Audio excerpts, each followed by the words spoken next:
Selamat datang di podcast Pemuda Lajang. Duduk manis, pakai earphone-mu, dan selamat mendengarkan. Assalamualaikum warahmatullahi wabarakatuh. Waalaikumsalam. Ketemu lagi bersama Naldi Arvanda Yuk Pandesaro di podcast Pemuda Lajang. Kali ini kita bisa dibilang bintang tamu kita cewek untuk pertama kali. Wow. Ya, kalau emang kemarin kemarin Mak Reza nggak mau anggap apa bro? Itu dia wanita 4 anak. Itu wanita Amazon ya, strong banget. Apaan Amazon? Amazon. Itu suku yang isinya wanita semua. Anak Honda Pak.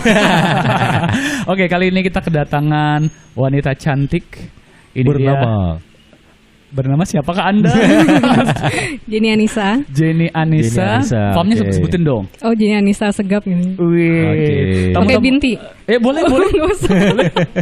Siapa tahu ada yang langsung pengen nyambangin rumah gitu ya. Boleh. Langsung ya. Bapak jangan lihat saya, lihat yang ini dong. Oh, bukan murim Pak, makanya saya lihat Anda. Oke. Si Din ini, waduh, dia ini adalah seorang penulis ya. Saya salah satu followernya juga di Instagram. Kemudian juga ternyata seorang pegawai juga ya. Ya, di Dinas Pariwisata Kaltim. Oke, terus sudah kuliah udah sastra lah ya. Kuliah udah sastra, udah lulus 5 tahun lalu, 2015. Oh, 2015. Sangat muda sekali. Oke. Dia seumuran aku 24, Ika berapa? Aku 19. Tetap lebih muda ya. Oke, kita panggilnya Jenny Anissa atau gimana? Jenny aja. Jenny. Oh, Jenny ya. Jenny, oh Jenny, kau mutia. Bapak mulai ngelawak lagi. Itu sinetron drama itu Pak. Dia nggak tahu itu. Tahu dong saya. Oh, tahu ya? Dia tahu. Nah, siapa yang main itu? Diana Pungki. Diana Pungki ya. Diana... Sampai 2 kali bagusnya ganti. Betul. Iya. Dari bagus jadi Bagas. Jadi Bagas. Coba lihat. Mirip Bagus kan? Bukan Pak Eko-nya. Oke, sekarang mungkin langsung kita kasih tahu aja. Ya. Udah berapa lagu? Berapa buku? Udah 4 jalan 4. Jalan 4 buku. Jadi 2 buku cetak, 1 bukunya rilisnya digital, yang 1 on the way. Insya Allah selesai dalam pekan depan lah. Ya, ini asal Samarinda loh. Ada loh gitu penulis dari Samarinda yang ternyata udah hampir 4 buku nih. Ternyata Samarinda nih banyak juga ya melahirkan bakat-bakat muda yang kreativitasnya tinggi. Iya, salah satunya kita berdua kan. Iya, kita podcast Pemuda Lajang. Langsung sekarang kita move lagi ya, move ke belakang dulu. Mengawali menjadi seorang penulis itu gimana sih? Kenapa nggak menjadi seorang pelukis atau nelayan atau gimana? Pengen jadi penyiar juga kayak Kanaldi gitu ya. Ivan juga Kanaldi. Saya bukan. Oh, bukan. Saya pengisi TTS. Biasanya merendah itu tinggi aslinya ya. Iya, memang sangat rendah dia orangnya. Tinggi badan aja. Gimana?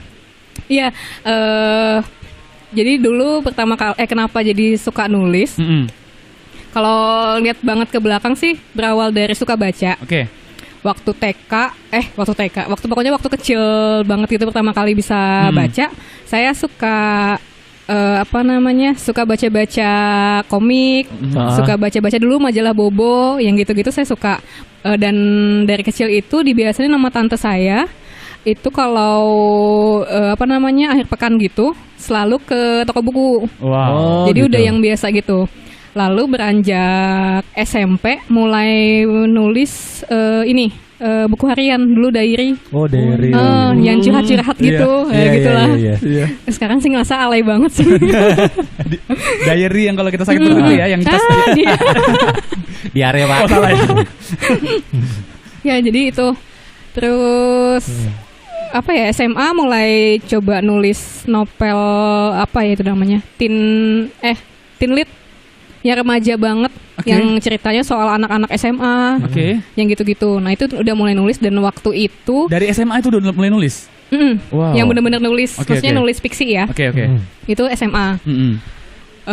Sempat juga dicetakin sama temen, dicetakin sendiri. Jadi dia punya mesin fotokopi? Enggak sih, printer gitu. Kayak Restu Ibu gitu. Nggak tahu. Lagi. Percetakan. Tapi enggak sih, dia nyetak sendiri di rumah. Indie banget ya. Iya, dia tahu sahabat banget kan. Dia tahu banget ini sahabatnya suka nulis gitu. Jadi saya cerita sama dia, saya suka nulis nih gitu. Sama dia dibaca, tahu-tahu berapa lama setelah dia baca, tiba-tiba dia kasih lihat nih udah dicetakin. Itu seneng banget gitu. bayang oh ini punya buku gitu. Walaupun kalau dibaca sekarang itu rasanya ya oh my god itu nulis apa waktu itu. Pasti alay banget kayaknya. Padahal itu karya loh ya. Karya, meskipun itu pengalaman pertama kali ya. Iya, dan semua penulis juga bilang sesuatu yang kamu anggap alay ketika itu sebetulnya nggak boleh langsung dibuang. Jadi nanti ketika kita udah kesini-kesini kan udah mulai banyak ilmunya gitu, itu bisa dikulik lagi untuk diperbarui lagi gitu, untuk disesuaikan dengan zaman yang ada gitu. Maksudnya di era sekarang gitu. Oke, masih bisa di recycle gitu ya. Jadi jangan langsung mentang-mentang kita mikir itu alay, dibuang gitu. Ilmu nih, ilmu Pak. Berarti status kita yang alay di sosial media ini bisa kita upgrade lagi ya, untuk lebih alay lagi. Sekarang kita ngomongin dari buku pertama, kedua, ketiga, keempat. Itu kan pasti ada story-nya di balik buku itu ya. Dari buku pertama dulu deh. Oh ya, buku pertama. Jadi Best Mistake. Best Mistake, kesalahan terbaik. Best Mistake. Itu ada lagunya ini. Gimana tuh? Jadikan ini kesalahan yang terbaik. Lagu siapa? Gak tahu ya. Udah nanti cari di Google aja. Angkatan 70 soalnya. Nah, kalau best lagu siapa? Ngarang sendiri. Bisa jadi penulis kayaknya. Oh bisa, penulis lagu bisa, ya? bisa, penulis majalah sobek kamu. Oke, itu inspirasi dari buku pertama Best Mistake itu dari mana sih? Jadi tadi kan SMA udah nulis tuh. Ya. Lalu pas mau kuliah itu ada dulu namanya zaman saya tuh jalur undangan. Jadi Unmul buka jalur undangan apa sih sebutan sekarang SBMPTN atau apalah itu. SBMPTN itu kan. Kayak jalur prestasi gitu atau apa gitu. Nah, waktu itu dimintalah karena waktu itu masuk 20 besar kan, dimintalah untuk ngisi untuk ikut itu dan pilih 3 jurusan gitu. Nah, saya pilihlah sastra Indonesia. Ilmu komunikasi sama sastra Inggris. Urutannya saya buat begitu kan. Kalau dari orang tua saya sih nyarankannya ilmu komunikasi aja. Anak kan nggak bisa ngomong katanya, biar lebih ini katanya. Ini bisa ngomong. Introvert gitu ya? Iya, mungkin karena introvert gitu ya. Terus udah karena saya waktu itu nggak tahu karena suka nulis kan dari SMA, udahlah taruh aja sastra Indonesianya pertama. Luluslah di sastra Indonesia ternyata. Jadi katanya sistem lulusnya itu kalau satu nggak lulus dijatuhin kedua, dua nggak lulus baru ketiga kan. Karena saya taruh sastra Indonesia pertama, luluslah saya gitu. Ngomong sama orang tua saya, sempet sih mama saya kayak yang nanti lulus jadi apa? Nah itu tuh yang sempat aku baca tuh. Ya, nanti lulus jadi apa gitu kan. Tapi habis itu mama saya ngobrol sama adik-adiknya beliau gitu kan. Adik-adiknya beliau kebetulan sarjana-sarjana semua gitu kan. Jadi tanya lah nanti Jini gimana ya kalau lulus gitu. Terus kata tante-tante saya nggak apa-apa. Nanti insya Allah ada aja lapangan pekerjaannya gitu. Yang penting dia happy ngejalaninnya, nggak kebebanan gitu. Ya udah kata mama saya, ya udah kalau memang mau tetap mau itu silahkan gitu. Yang penting tanggung jawab. Kalau dari mama saya kan yang paling saya ingat banget dari beliau itu tanggung jawabnya. Maksudnya yang beliau tanamkan ke saya, yang penting ngelakuin apapun tanggung jawab gitu. Setuju. Betul. Jadi udah masuk di sastra Indonesia tahun 2011. Itu belum nulis, maksudnya belum nulis yang banget-banget. Masih abis nulis SMA itu udah nggak pernah nulis lagi. Nulis deh, tapi cerpen-cerpen doang dan ngeblog. Ngeblog. Yang baca juga ya namanya blog ya seberapa sih gitu. Lalu puncaknya adalah saya patah hati di. Waduh, ternyata. Jadi enaknya jadi penulis gitu kan. Apa? Jadi penulis itu patah hati pun jadi uang, jadi royalti. Kalau dia patah hati buang-buang uang. Beli laptop 10 juta nih. Dan beli gadget ya? Iya, dan jadilah podcast Pemuda Lajang. Oke, lanjut. Asik. Patah hati itu gara-gara apa? Cowok. Iya. Pacaran lama dari enggak sama binatang, Bro. Patah hatinya gimana sih lo? Jadi masuk kuliah itu saya naksir kakak tingkat. Waduh. Jadi dia ini tipikal yang perfect ya menurut saya matamu banget ya. Gitu ya. Kayak yang misterius banget. Misterius. Ciri-cirinya gimana? Tinggi. Korea gitu ya? Enggak suka Korea. Jangan Lee Min Ho lagi. Enggak suka Korea dia. Enggak suka Korea. Thailand ya, Sawadee Krap. Iya itu. Kemarin habis nonton itu kok ngakak sendiri gitu. Jangan cowok Jepang lagi. Oke. Sama dia pertama kali ketemu tuh mos. apa sih? Iya, Ospek, orientasi ada ya? Siswa ya? Siswa iya. ya, Mos. Ospek apa ya itu Ospek. sebenarnya itu. Pertama kali ketemu dia tuh udah yang 2011 itu udah yang jatuh hati banget. Waduh. Ini udah kayak yang idaman-idam novel-novel lagi gimana sih? Tersepona ya. Iya. Aura senior kayak gitu memang ya. Iya. Bisa bikin adik kelas itu jadi melting. Kayak kamu ngeliat aku kan? Enggak, jijik lu. Oh di kelas ya. Terus? Udah pedek itu pertama kalinya suka sama cowok, naksir cowok dan lama banget dapetnya. Oh, pas SMA sama sekolah nggak ada pacar? Enggak banyak sih. Enggak. Wow. Lebih kayaknya pas SMA tuh lebih banyak di depan buku tulis kayaknya. Enggak Bikin sih. karya. Kalau SMA lebih banyak kayaknya. Oh, lebih banyak pacar tapi tidak semenyakitkan ini. Iya kayaknya. Kayak gimana sih waktu anak-anak cinta-cinta monyetan gimana sih? Oke. Cinta monyet Cinta gitu. monyet ya, oke. Jadi Nah. kayak yang cuma chattingan doang jadian gitu. Dulu kan baca-baca gitu kan Oh, ya. iya. Oke. Sebut aja namanya Imron. Siapa namanya? Siapa nih? Yang kakak. Boleh disebut? Boleh. Jangan. Ya, aliasnya aja, alias aja. Kakak tingkat. Biar kita enak nyebutnya. Dia kalau di novel saya jadi Atar sih. Oh, masuk ini ya, Iya. novel Atar. Oke. Kita sebut dia Oke. Atar aja ya. Awal mula bertemu Atar pas waktu Ospek. Ospek. Oh, itu udah. Lanjut, mari kita dengarkan ya. Jadi dikepoin. Iya. Ya, jadi pertama kali udah naksir banget gitu. Udah yang gimana sih tipikal novel banget yang cowok misterius, ganteng, diem aja nggak ada suaranya gitu-gitu ya. Diem kita. Yang cool gitu ya. Diam kita, Pan. Iya. Terus Di suka samping nulis kulkas gitu. biar cool. Oke. Dia suka nulis juga, dia suka baca juga gitu. Ya. Terus udah nge-PDKT-in itu 6 bulan dan itu PDKT terlama gitu kayaknya. Kamu PDKT-in dia? Iya. Oh gitu ya. Ternyata Wow. lebih agresif ya. Ternyata zaman sekarang memang cewek nggak apa-apa ya gitu ya. Gak apa-apa kan udah dari zaman enggak Kartini juga kan yang- emansipasi bro. Iya. Jadi Tapi gak enggak masalah juga kalau sih cewek yang ngejar duluan. nemplok itu enggak. Oke. Maksudnya kayak yang yang penting kamu tahu aku ada. Wih. Oh, iya. Yang gitu. Soalnya saya bukan tipikal yang dikejar gitu. Mm-mm. Saya nggak suka yang dipepetin. Wih. Oh, gitu ya. Gitu. Kejar aku dan. Tapi Nggak suka suka ditikung ya. Oke, selama proses 6 bulan respon dia? Ya gitu, pasif agresif gitu. Oke. Sampai akhirnya jadian dan jadian cuma 3 bulan. Oh my god. Lama di PDKT-annya. Lama di PDKT-annya. Ya. Nah. Terus udah habis putus sempet nggak saling sapa Heeh. sampai akhirnya Kayak musuhan gitu ya.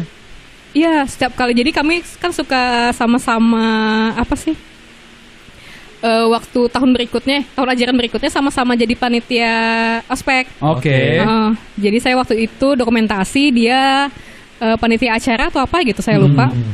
Terus udah jadi kayak seolah-olah nggak saling kenal gitu. Wih. Udah depan-depanan gitu, saya udah langsung balik gitu. Wih. Di install ulang sudah software-nya Oh, dua-duanya. kayak udah Padahal nggak dulu kenal sempat gitu. ada rasa. 9 bulan lah totally lah ya. Ya. Dan satu kampus tahu, kampus saya kan kecil, ilmu bahasa di Flores. Oh, di Flores. Oke. Kecil banget kan, dan kayak yang si A jadian dengan si B itu satu kampus tahu gitu. Iya, Kami putus balai pun bahasa tahu ya. Balai bahasa. Balai Oke. bahasa. Sudah putus. Saya diputusin sama dia. Oh, Penyebabnya. Kalau Iya, kamu iya, kan iya. diputusin ditikung terus ya, Pak ya? oh ditikung terus. Iya. Penyebabnya apa diputusnya? Nggak ada. Nggak ada ya? Ya serius Apa nggak ada. sebab? Ya dia cuma bilang, saya ingat banget nih kalimatnya. Jadi sebelum sama dia kan saya lumayan, maksudnya adalah dekat sama cowok. Oke. Dan nggak pernah diputusin. Selalu saya yang memutus, biasalah egonya cewek gitu kan. Iya. Nah dia itu sampai detik ini masih jadi pengalaman pertama saya diputusin. Iya. Jadi kayak yang membekasnya gara-gara itu mungkin ya. Dan nggak ada alasannya. Alasannya cuma dia bilang, kamu menghalangi jalan saya untuk mendapatkan apa yang saya mau. Oh. Itu kayak yang iya, oh my iya, god, iya. apa ya? Dan sampai sekarang juga saya nggak tahu sih alasan itu kenapa gitu. Jangan-jangan dia maunya sama teman kamu. Iya iya. Iya kan? Atau jangan-jangan dia maunya morotin Tapi dia sampai sekarang morotin jomblo. ATM kamu. Oh, sampai sekarang? Jomblo. Oke. Kami masih ada komunikasi sih sampai sekarang. Oh, gitu. Bisa CLBK nih. Heeh. Kalau aku sih enggak lah. Ngapain CLBK? Mm-mm. Dia kan udah nyakitin Oh, gitu. iya. Oh, gitu. Pengalaman ya kak. Iya. Kasihan ya Allah. Ada satu nggak teman. Salah satu kita podcastan ini gini, ketemu orang sebut ada teman jodohnya. Iya, alhamdulillah ya. Sekalian Siapa gitu. tahu dari temen ada temennya lagi jodoh. Iya itu dia. Nah terus dimasukkanlah ke Bimestek ini. Best Mistake ini. Best Mistake ini. Tapi sebelum itu kami sempat awalnya kan nggak sempat saling sapa itu. Iya. Lalu 1 tahun berikutnya kalau nggak salah saya nggak ingat, itu kami ada semacam closure gitu. Jadi penyelesaian. Jadi kami ketemu lagi setelah sekian lama nggak ketemu. Kami ketemu lagi yang benar-benar kayak di novel gimana sih? Yang gitu. Sama dia tuh benar-benar yang gitu. Kayak sinetron banget. Iya. Jadi baikan lagi tuh endingnya. Ya, jadi nanyalah saya kan apa sih yang salah dari saya gitu. Terus dia bilang nggak ada yang salah. Ngobrol 4 mata berdua gitu. gitu. Ngobrol mata berdua gitu. Saya nggak ingat sih di mana, tapi saya ingat sekilas masih ingat percakapannya. Saya tanya apa yang salah dari saya gitu. Dia bilang nggak ada. Memang kita udah nggak bisa sama-sama aja daripada dipaksain. Nggak nanti bakal menyakiti satu sama lain. Dia bilang gitu. Dan dia bilang waktu itu yang bikin lega banget ketika dia bilang aku tuh juga punya rasa ke kamu. Saya kan sempat mikirnya jangan-jangan cuma saya yang pakai hati dia enggak. Itu yang bikin waktu itu patah hati kan. Diputusin coy gitu kan. Terus abis itu dia ngomong dong, sebetulnya aku punya rasa juga sama kamu. Cuma ketika di tengah jalan rasa itu ternyata hilang. Jadi ya udah, kita kayaknya memang cocoknya temenan aja. Dan sampai sekarang pun masih temenan. Ketika buku saya terbit pun saya kasih tahu dia. Dan dia salah satu editor saya ketika Best Mistake terbit. Maksudnya seperti apa? Jadi waktu saya ngajuin ke ke editor penerbit saya di Jakarta, dari mereka itu ini ada salah nih penggunaan kalimatnya, penggunaan bahasa Inggrisnya. Nah kebetulan dia anak sastra Inggris kan.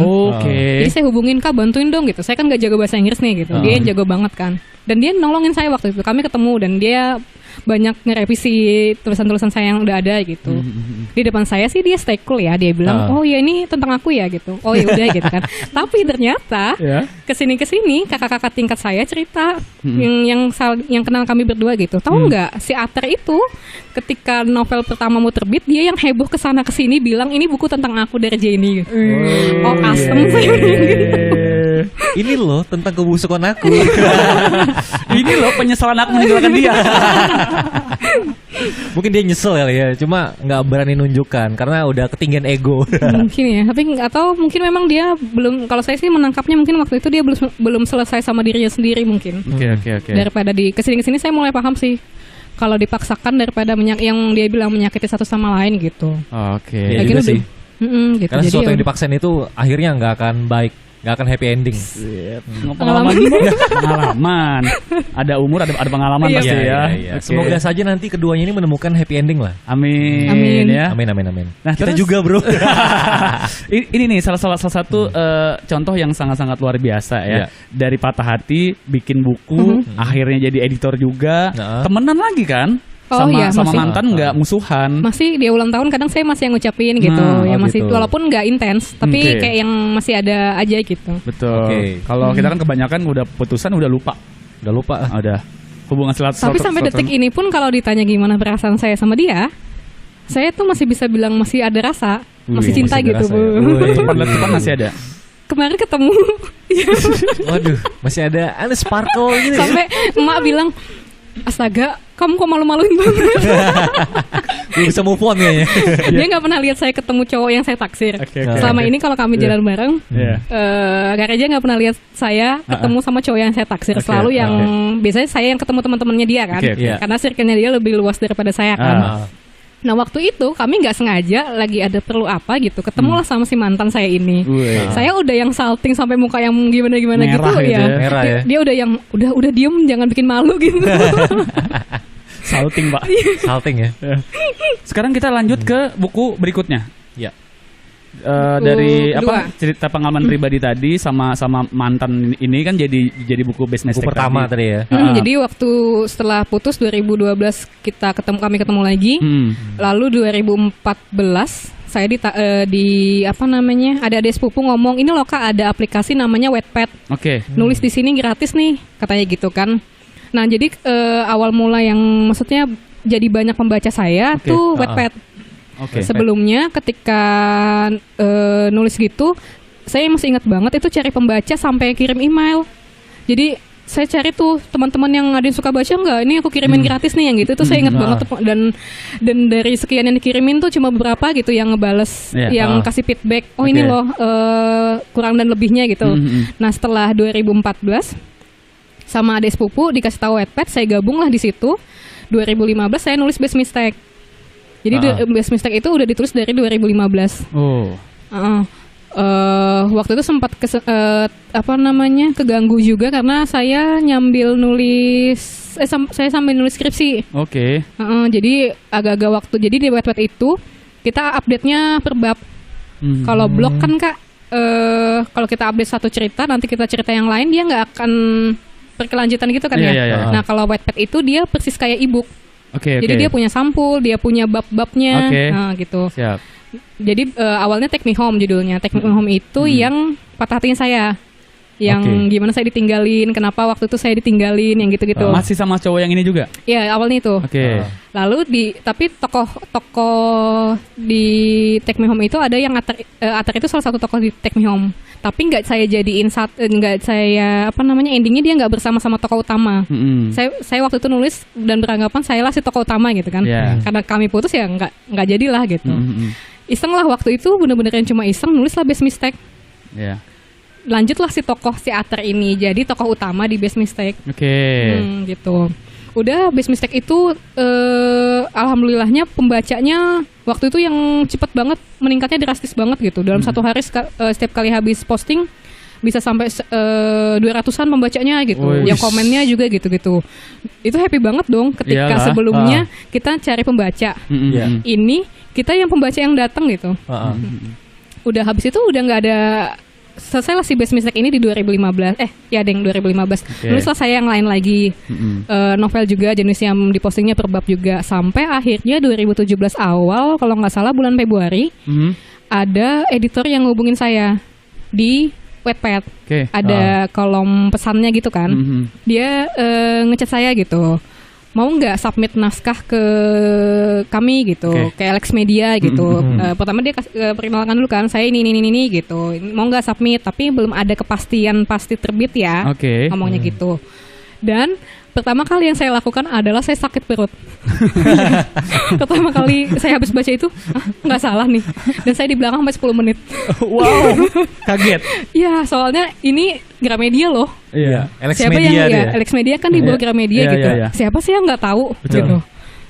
Dan waktu itu saya juga punya teman yang sesama penulis, saya hubungin lah dia. Dia kebetulan juga adminnya Wattpad Indonesia. Jadi Wattpad itu kan punya luar ya.